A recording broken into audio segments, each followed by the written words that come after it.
Dear students, today we are going to discuss about the control statements.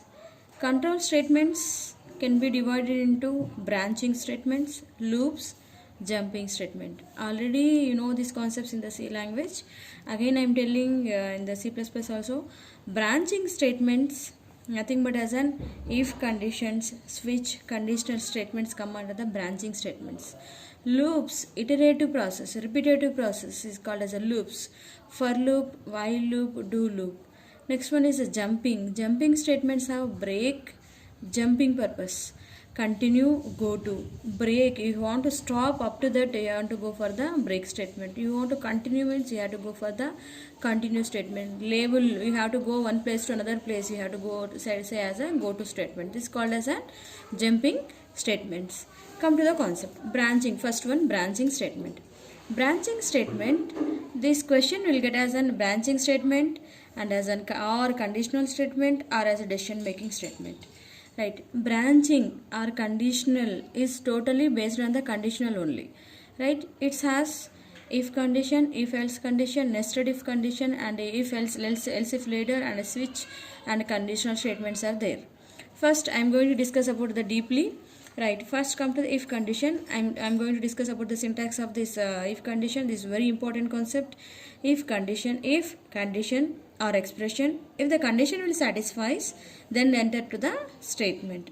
If the condition is satisfies, then you can enter into the statement. Why you want to go for the conditions? Why you want to learn the if branching statements means, suppose if you are doing something, take as an example, n is equal to 10.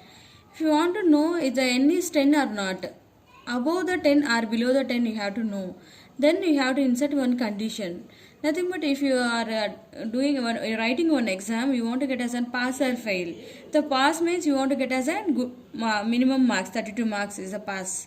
Like that is one of the condition. And that condition you have to insert in your programming. You need as if conditions. First, if condition satisfies, then execute the statement 1.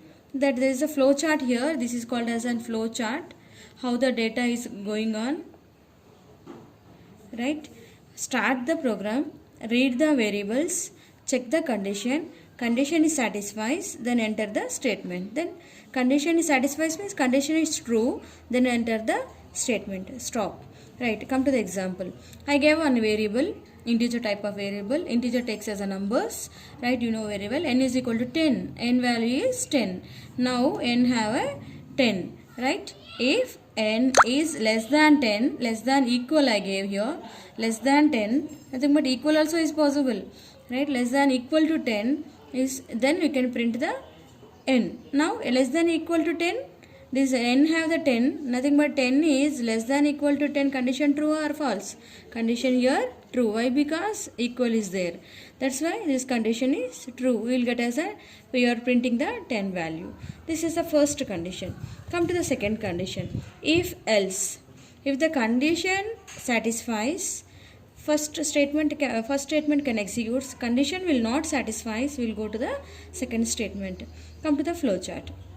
Start the program and check the condition. If the condition is satisfied, if the condition is true, execute the first statement. If the condition is false, execute the second statement and stop. Come to the example for this one.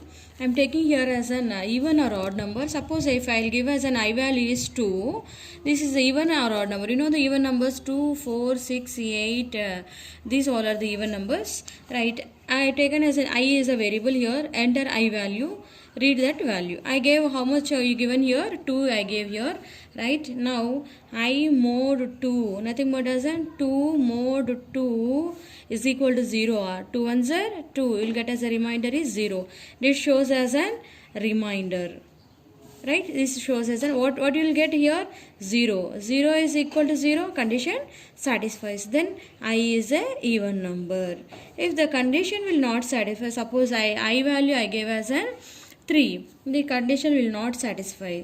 Nothing but 2, 3 means 2 ones are 2. Will get a reminder is 1. Will not satisfy this condition. Then enter into the else part. Else part have I printed the message here. I is a odd number. 3 is the odd number. I am printing a 3 is the odd number. This is the second one. Come to the third one, nested if. If within the if is called as a nested if. Within if is called as a nested if. First condition satisfies, again they want to satisfy the second condition, again they want to satisfy the third condition, then only you'll get the statement 1. Nothing but if you take as in marks 1, nothing but as in total you m1 mark, m2 marks, m3 marks, you'll get as an pass. Total you'll get as an pass. First you have to check the total. Then that person has a pass or fail means how can you check as an m1 pass? m1 is greater than is equal to 32, or like as an m2 is greater than is equal to 32, you have to check. There have the chance to get as a total, you will get as an highest marks, that there have the chance to fail in the individual subject also, right? Then you have to check like this conditions. I'm taking here as a flowchart. Here is a condition 1, condition satisfies, it enter into the second condition. This condition also satisfies, will enter into the third condition, will get as a statement. It executes the, whenever these three conditions can be satisfied, then you can get enter into the statement 1. Come to the example. I start the void main, execution starts from the main. This is a predefined function, you know very well. I am taking the variables is m1, m2, m3 as a total. TOT is nothing but as total. Marks 1, mark 2, mark 3. Right. Now mark 1 full marks are 100, mark 2 full marks are 100, mark 3 also 100. Now I am giving here, enter the marks. M1 marks I gave 50, M2 marks I gave 60, M3 marks I gave 60. Total you will get as an 170. Total how much you will get? Total is equal to M1 plus M2 plus M3 I gave here. How much you will get? 170 I gave. Right. I get as an 170. 170 is greater than is equal to 150. Is condition are true or false? 170 is greater than is equal to 150. Condition is true. Right. Come enter the again one condition.